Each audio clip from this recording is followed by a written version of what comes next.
the Thopter Sword combo with Bridge, but... So for those of you who aren't familiar with how Painter Servant works, you put Painter Servant into play, you name blue. This turns all permanents into blue. You then, or all cards in all zones, into blue. Then you use that alongside Grindstone to mill your opponent's entire deck over. You can also set it to blue and then play with a bunch of red elemental blasts and pyroblasts, which are now 1-mana counterspells or 1-mana vindicates as your heart desires. Additionally, playing a bunch of main deck red blasts is not that big of an opportunity cost in Legacy, as so many decks are blue.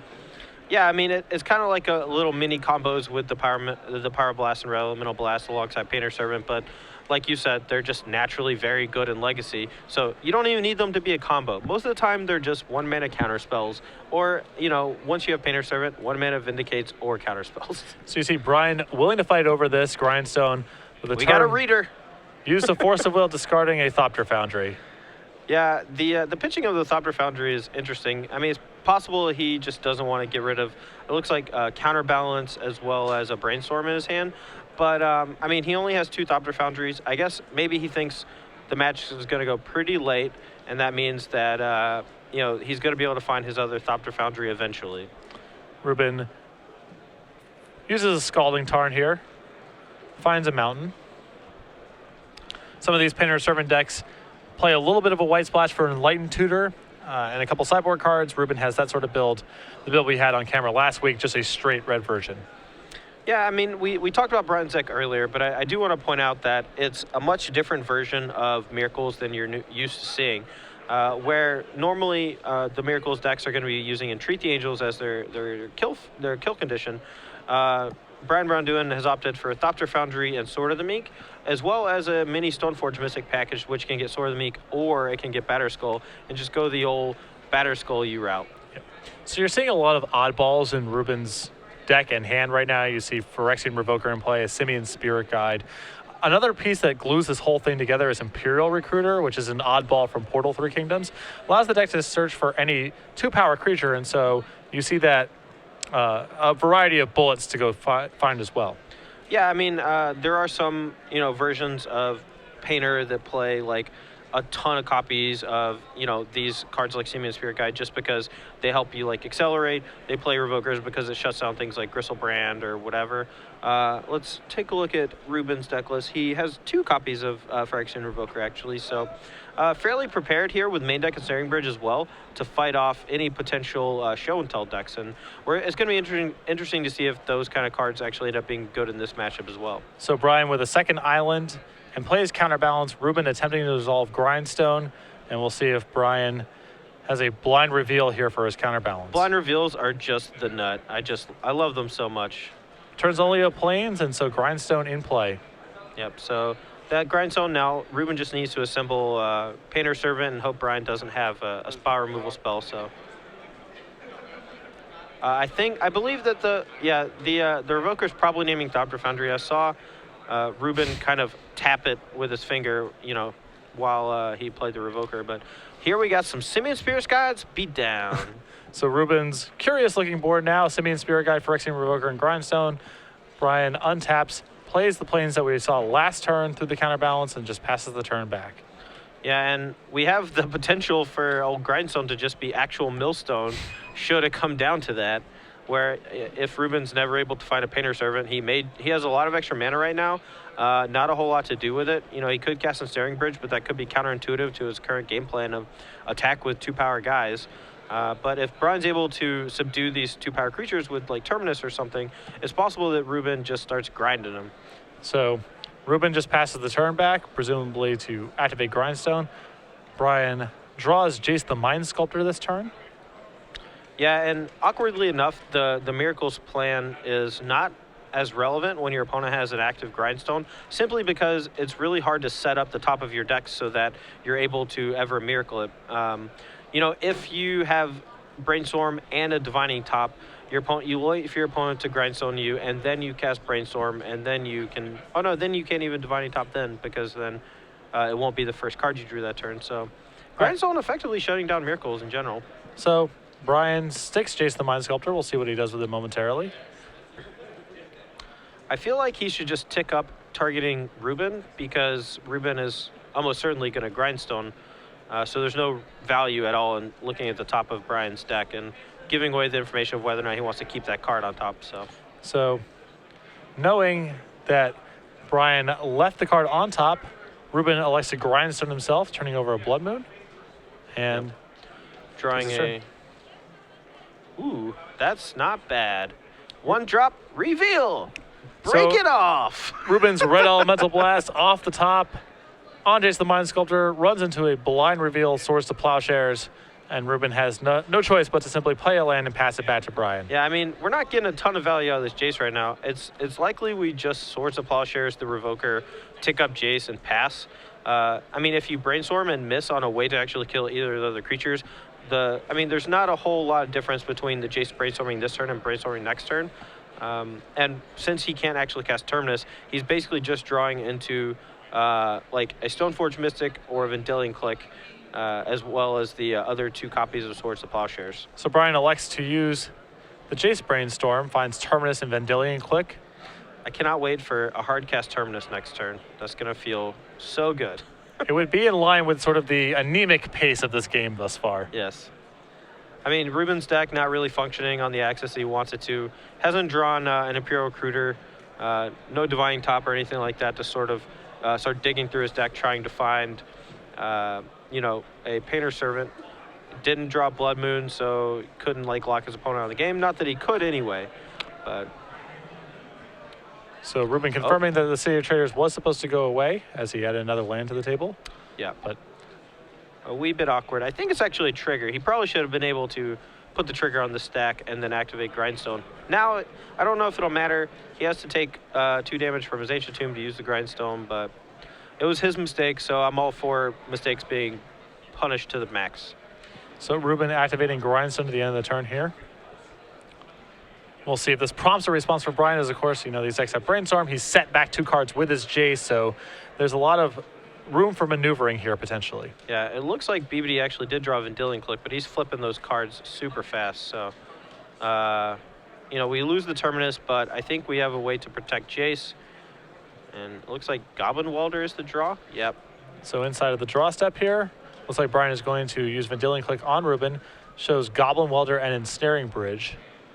Yeah, I mean, he has a Brainstorm in hand and a Source of Plowshares, but again, Counterbalance also being a little messed up with the Grindstone, so I'm not sure if either Counterbalance or any sort of Miracle card is going to be good for Brian this game, simply because of how Reuben can maneuver his Grindstone to make the manipulation not nearly as relevant. He's going to have to blind flip Counterbalance more, rely less on being able to Miracle things as well.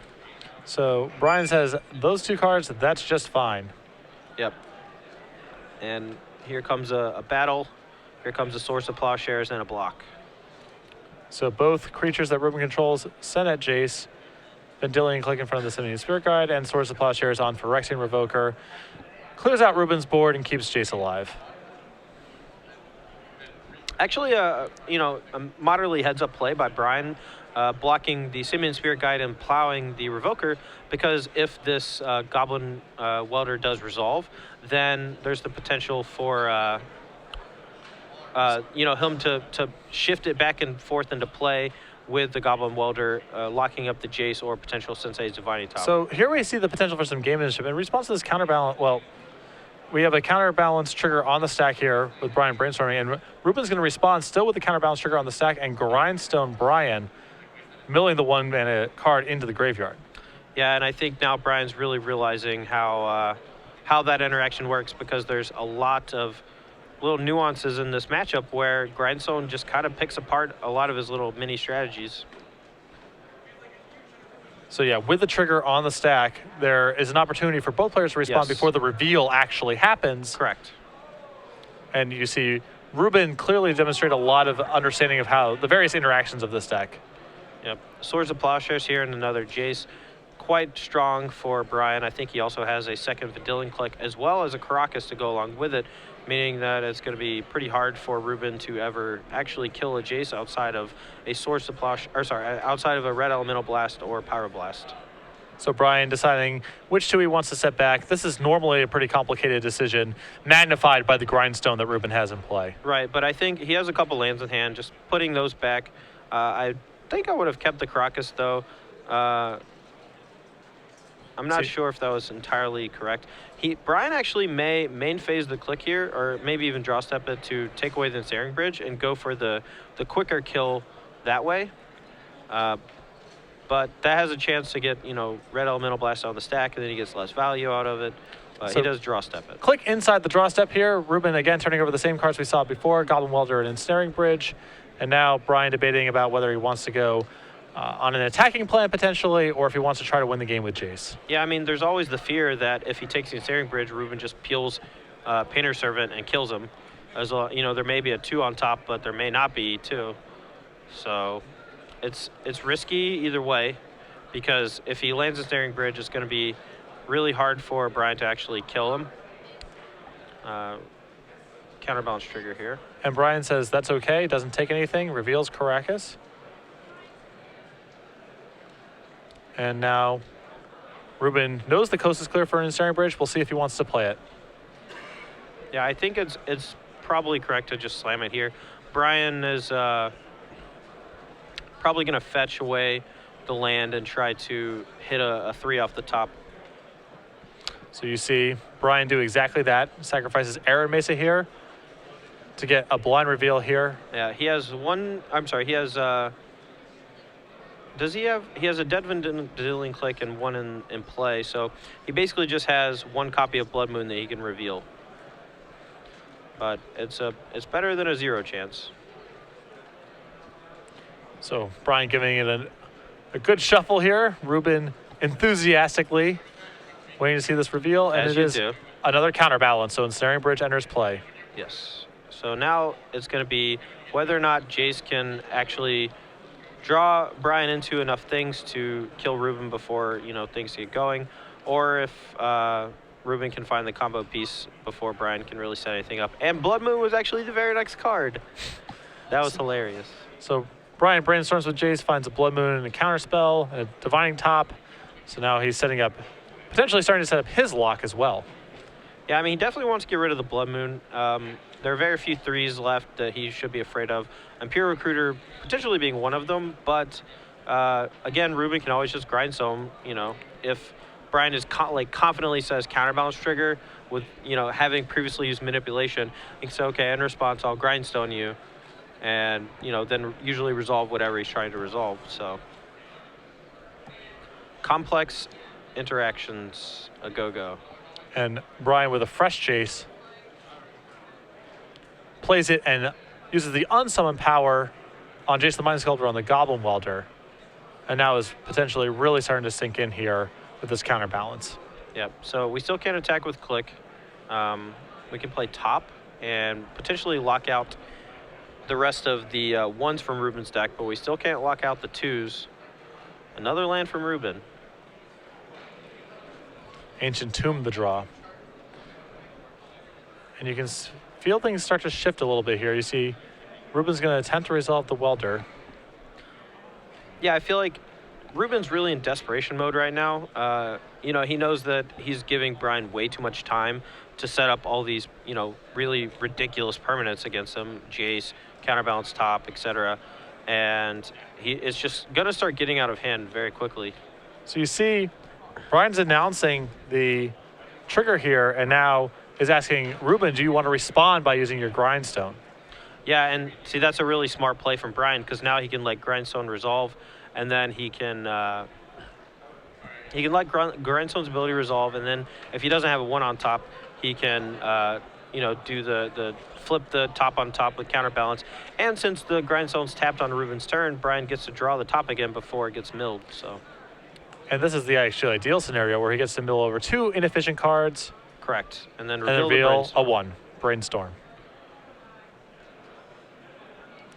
So now with Counterspell in hand, feels like Brian is really starting to solidify his place in the game. Yeah, I mean, Brian here now, he just needs to make sure that he keeps any Painter Servant from ever resolving. The problem being that, again, because Reuben has the Grindstone, there's the potential that his counterbalance doesn't do anything. So Brian needs to be a lot more proactive. It's one of the reasons why I feel like Fighting over the Ensnaring Bridge should have been key with the Vendilion click earlier. Now he's resigned to just trying to win via, I guess, his last Thopter Foundry, potentially, just like plussing the Jace forever, making sure that the Painter Server's never on top. Looks like that's what he's doing, so we'll see which wins, Grindstone or Jace. Reuben draws another land after being Fate Sealed by Brian. And a turn, Brian spins the top.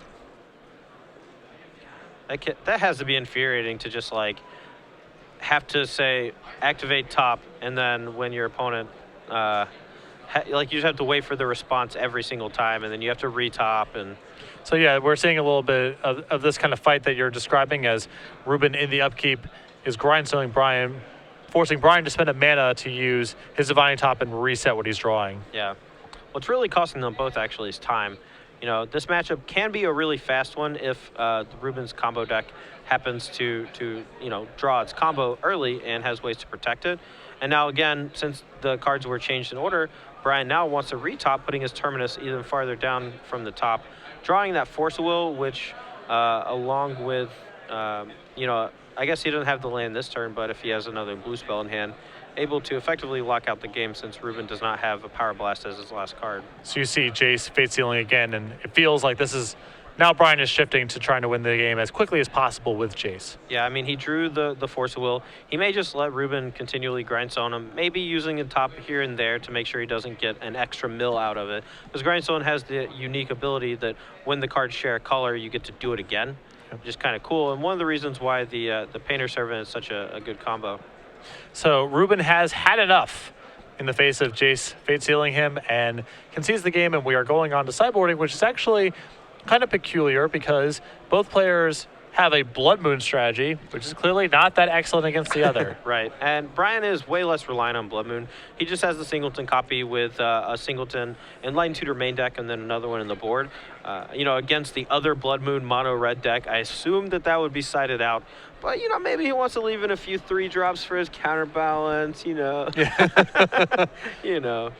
can happen. On Reuben's side, he has an Ensnaring Bridge, a Rel Elemental Blast, 2 Tormod Scripts, a Thorn of Amethyst, a Resin Piece, a Ratchet Bomb, a Manic Vandal, an Aethersworn Canonist, a Trinisphere, 4 copies of Lightning Bolt, and a Chandra Pyromaster. The one of sideboard primarily because, he is an Enlightened Tutor Imperial Recruiter strategy. There's a lot of room to have one-ofs and be able to find them. You just want a toolbox, and having a bunch of one-ofs just accentuates that toolbox.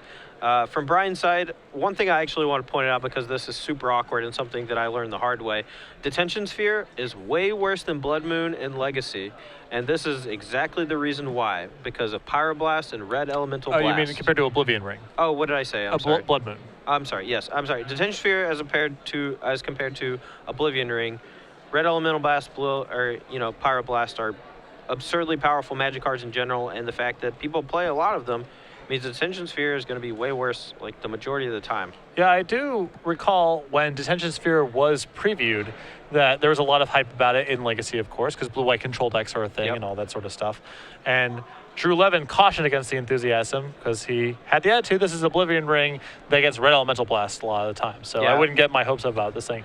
That reality hasn't quite played out that way. Most blue-white decks go to Detention Sphere instead of Oblivion Ring because there's corner case scenarios where being able to remove multiple permanents, Goblin tokens especially, a couple other fringe cases as well is valuable, but you are right insofar as this is one of the matchups where this is a big cost having Detention Sphere instead of Oblivion Ring. Yeah, I mean, I can understand the appeal of having Detention Sphere for things like Dredge where they make a million zombies but don't necessarily have the time to give them haste with like Flamekin Zealot or anything like that.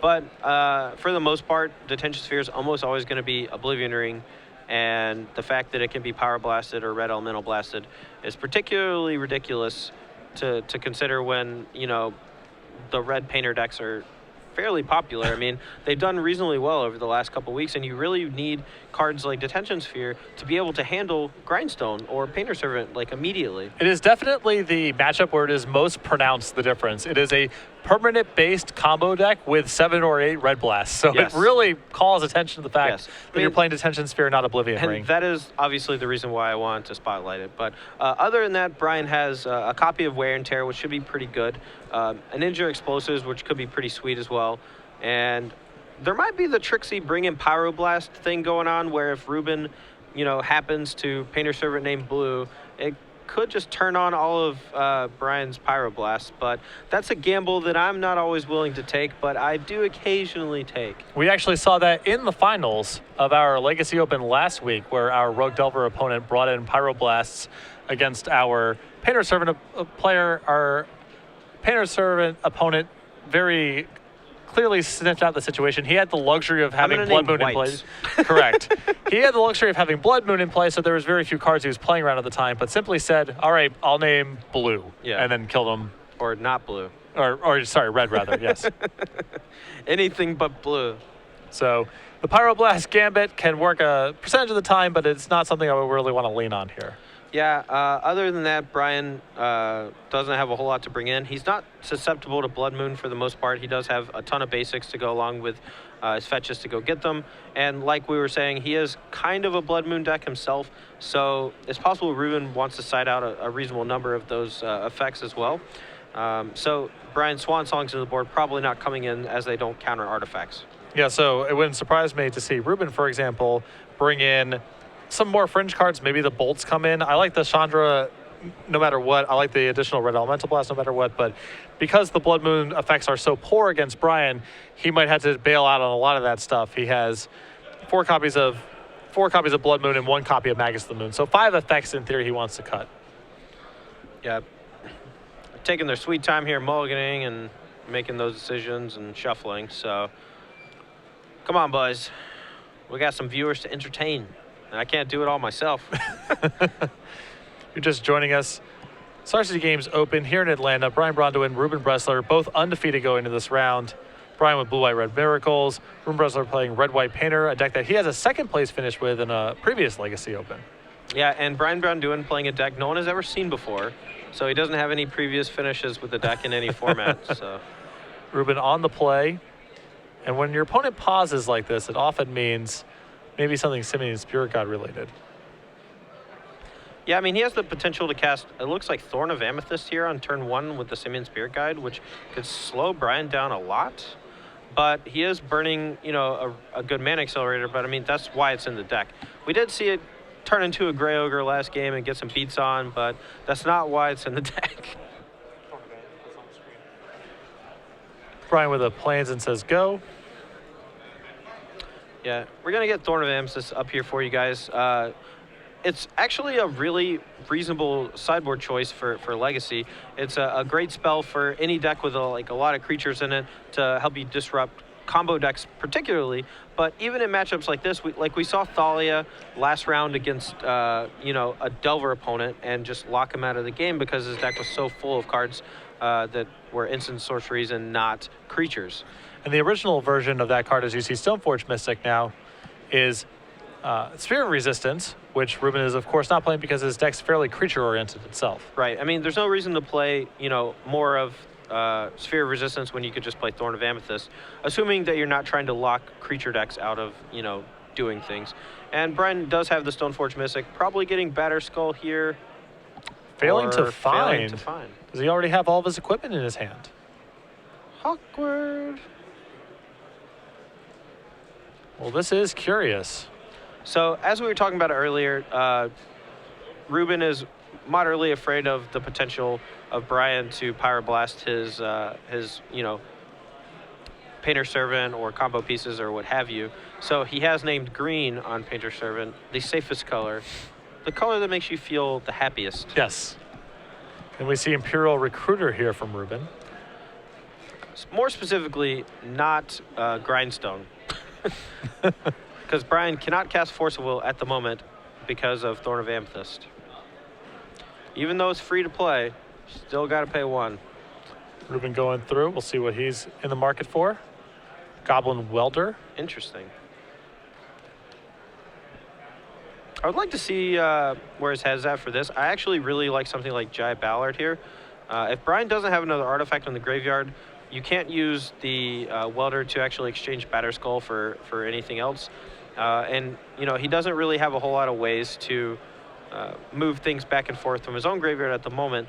You know, he does have a Great Furnace in hand, but one of his guys has to die for that to happen and actually go to the graveyard physically, whereas Terminus and Swords of Plowshares actually remove them from the zones where Goblin Welder is actually relevant. Yeah, absolutely. So you see Reuben finish off his turn there with a Goblin Welder.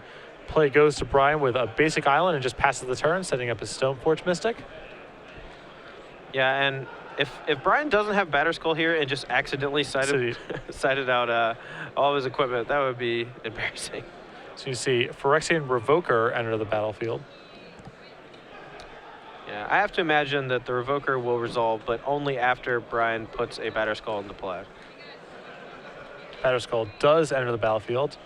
And Reuben plays the last card of his hand, a Manic Vandal, which he has one copy of in the sideboard. Oh, man. But I think we're going to get Force of Willed and being able to pay one, unless Brian does not have a blue spell in hand. So.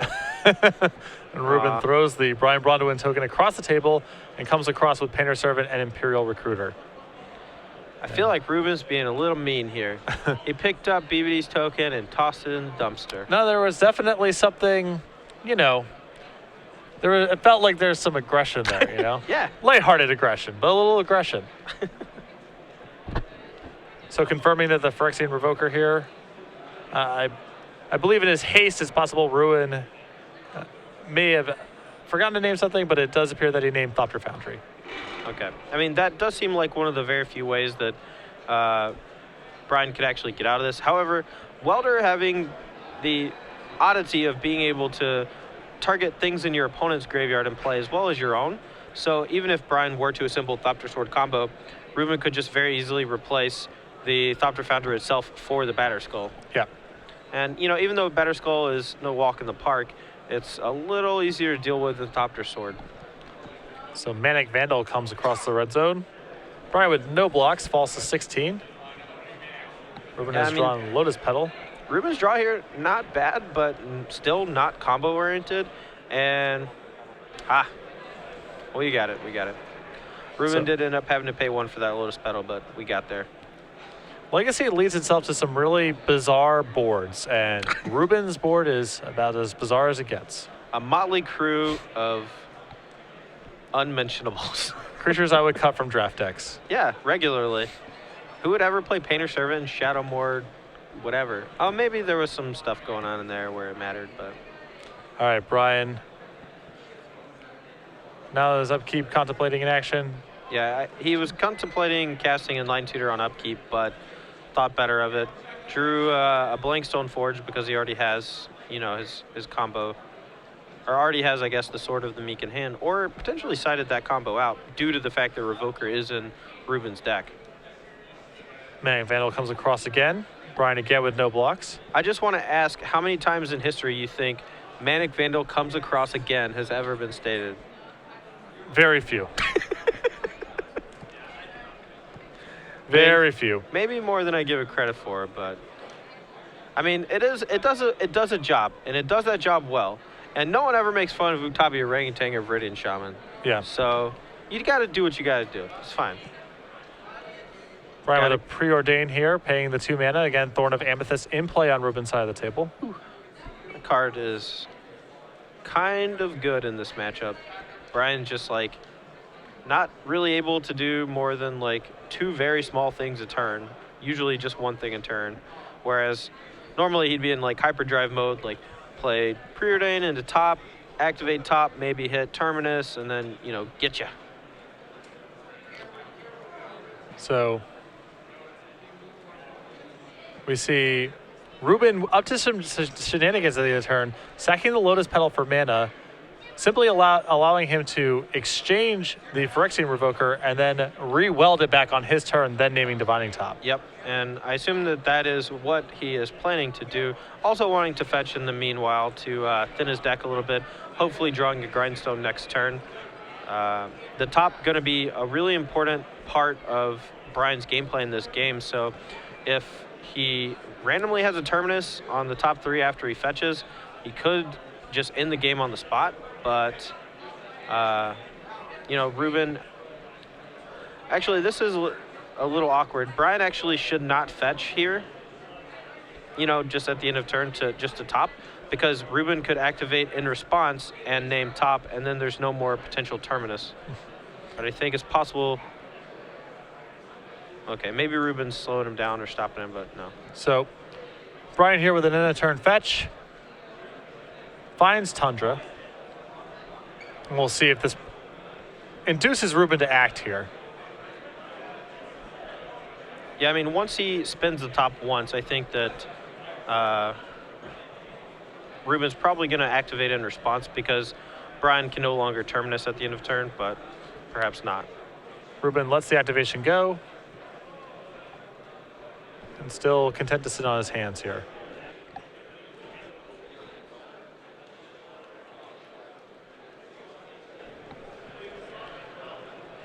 Brian sacks his Flooded Strand to get a 6th land into play. Hard cast terminus gooey. Oh no, he needs one more land. One more mana to be able to pay Thorn for of Amethyst. through the Thorn. Through the fire and flames, baby. Oh man, this Thorn of Amethyst doing work. Brian does have the island though. Looks like hard cast terminus it is. That's gonna presumably put everything on the bottom. We'll see if Reuben wants to respond with some sort of Goblin Welder activation. Well, I mean, it probably won't end up being relevant, but he has access to a ton of mana right now, and if he puts the Revoker back into his deck with the Goblin Welder, or puts it back into play or whatever, then that doesn't make any sense. So now, yeah, he is welding to put Painter's Servant into the sense. graveyard to save it potentially for later. Now a secondary Welder could be able to bring it back. So right. That's a lot better play than shuffling the Revoker back into your deck. Reuben, obviously, a little bit better at this deck than I. Yeah, there's a lot of smaller operations things going on here that, you start to notice when you watch someone more experienced with the deck pilot it. I saw a lot of that in St. Louis last week as well. Yeah, I mean, similar things happen on coverage all the time, right? Like usually the guys playing the deck, especially in a format like Legacy, know their deck a lot better than, we do. And we may see a play as, different from what we would have done, but sometimes we can recognize, almost immediately after they do it, oh, that's why he did it, this reason or that reason. And that was exactly what Reuben did there. Heads up play with the Goblin Welder putting his Painter 7 to the graveyard. Now peeling a Imperial Recruiter, which can go get the second copy of Goblin Welder, which can ultimately bring back the Painter over the next few turns, reassemble the combo. So we'll see if Brian has any response here. Looked like he was interested in using his Divining Top, but decides against, and he's going to go searching.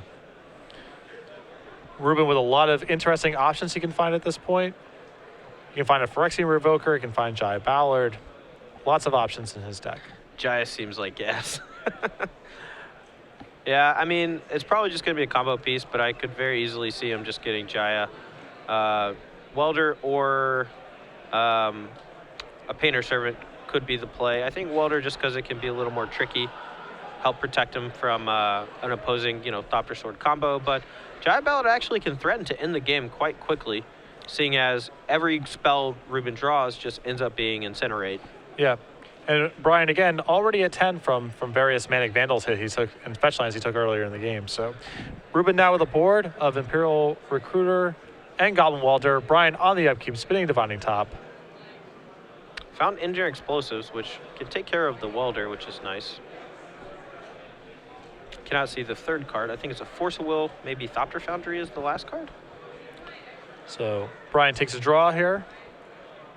Drew the Explosives.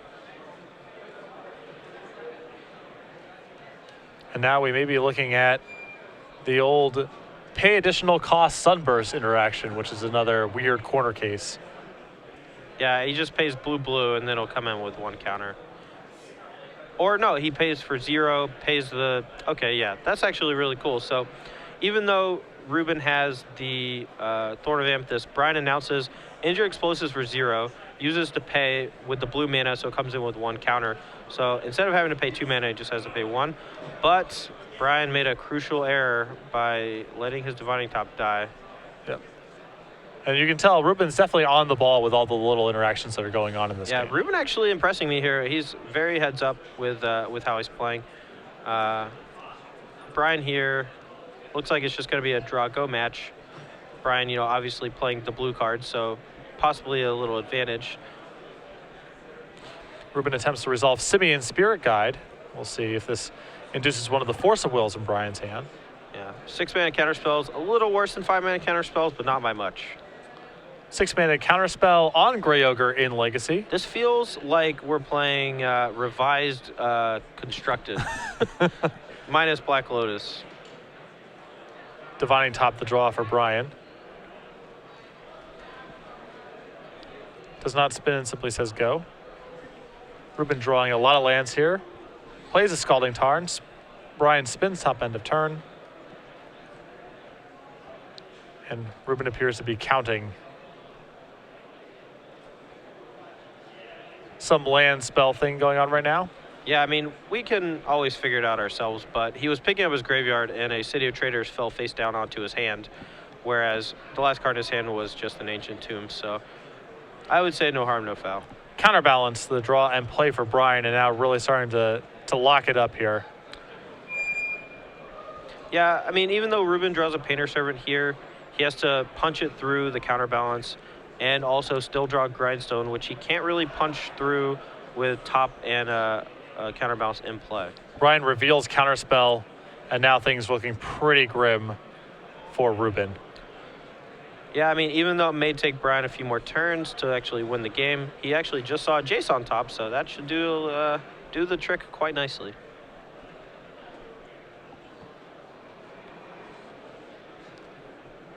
Pay 5 for Jace, probably +2, just trying to end the game as quickly as possible. So Jace, the Mind Sculptor, enters the field, and Reuben jokingly asks if BBD would like to bounce his Imperial Recruiter. Reuben fetches with a Scalding Tarn as Brian has left the card on top of the library.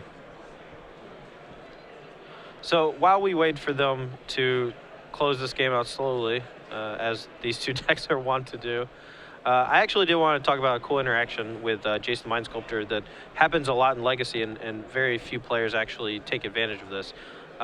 When your opponent has a fetch land in play, it is almost always correct when you +2 your opponent with Jace's Fate Seal ability to ever put it on the bottom. If you leave it on top, they're almost always going to assume it's a bad card, and then they're going to immediately use their fetch land, effectively, you know, letting your next +2 actually do something. But then if you're playing against a better player, you have the gamble of, well, maybe they think I'm doing that, and then they'll leave it on top, or then they won't fetch, and then they'll draw that card. So a lot of potential for cat and mouse play there. So you see Brian again plussing Jace and really just trying to lock Reuben out here. He has Counterspell that he's set with Divining Top, and Reuben's starting to draw pretty slim here. Yeah, even though Reuben drew a Pyroblast that, you know, theoretically could take care of a Jace, the counterbalance top interaction just too brutal. Brian spins top end of turn. Again, just trying to make sure that he's able to set cards on top of his deck with the appropriate cost to protect himself against Reuben's draws. Right. I think he has a Terminus floating on top, you know, in the worst case scenario. So he's just trying to make sure that stays on top, while also probably keeping a 1 or a 2 mana cost card on top of his deck so that it could potentially counter Grindstone or Imperial Recruiter or Pyroblast. So Brian again spins top, untaps, and draws. Another plussing of Jace. Another paint drying of Jace. Says you can draw that one. It's an Arid Mesa.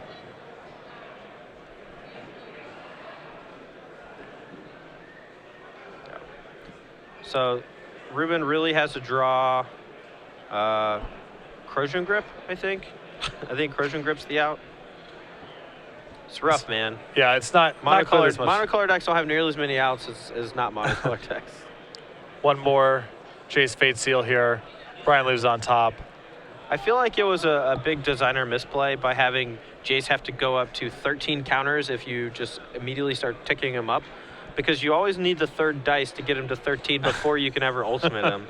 And a Planeswalker with 3 dice on it is just not a Planeswalker I want to see. If that's the if that's where you define the design mistake of Jace, then I'm gonna have to disagree with you. Well, I think the problems may rest elsewhere. Well, I mean, I don't want to say that Jace was designed poorly, because I love that card. So Ratchet Bomb the draw for Reuben. Maybe a couple turns sooner, but Pay one more, sir. Don't you forget to pay one more mana. Also, it's countered. There you go. Shows counterspell on top. Brian leaving on top as insurance against Pay one more, sir. potential Painter Servant here, but Yeah, I'm pretty sure we're just going to draw with top, maybe. Or hardcast Force of Will? Okay. That's fine too. Played safe. Pyroblast on the stack, targeting Jace. He's only got one card left in hand. It's probably better to just top, use the top to counter with counterbalance, and then Force of Will the last card. Activates top. Drops in his lap. All right, There's a concession. A really interesting match. You know, both decks really grinded it out. Neither deck really doing the marquee interaction that their deck is supposed to do. Reuben never assembling his grindstone.